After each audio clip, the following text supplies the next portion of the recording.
Ibona mambo vipi, mambo ni aje mwanafamilia wa Together Online? Ni wakati mwingine tena tumekutana tuzungumze kuhusiana na hiki ambacho kinaendelea huko kwenye mitandao ya kijamii. Bwana, tuko hapa na mwanadada Zuchu kupitia akaunti yake ya Instagram kwenye Insta story. Zuchu bwana ameweza hapa kuandika ujumbe ameweza bwana kuandika hapo ujumbe.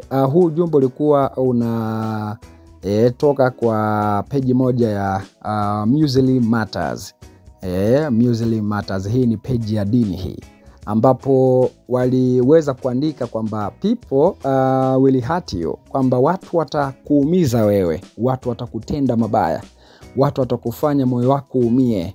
People will hurt you.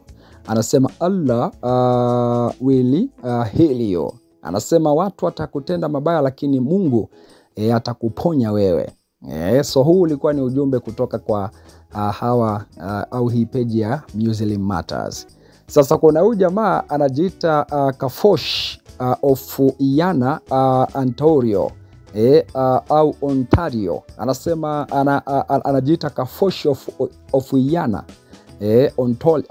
Ontario. Amekuja na kutia comment hapa kwenye huu ujumbe wa kwamba watu watakuumiza lakini Mungu atakuponya.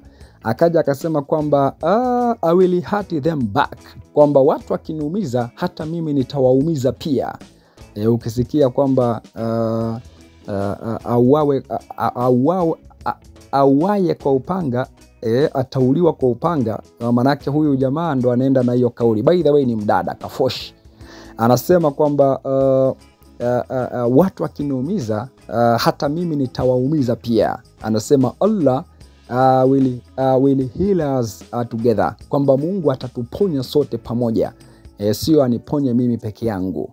Anasema watu wakiniumiza na mimi nawaumiza vile vile, alafu Mungu atatuponya wote pamoja. Sasa Zuchu bwana amechukua huu ujumbe anakuja na kucheka kweli kweli, alafu akamtagi hapa Shamira Mshangama, akasema kwamba umepata version yako, alafu akaweka emoji ya kucheka kweli kweli. So Zuchu ameupenda huu ujumbe kwamba hakuna kusubiria Mwenyezi Mungu aweze kukuponya peke yako, bali watakao kutenda na wewe unawatenda vile vile, ili Mungu awaponye wote kwa pamoja.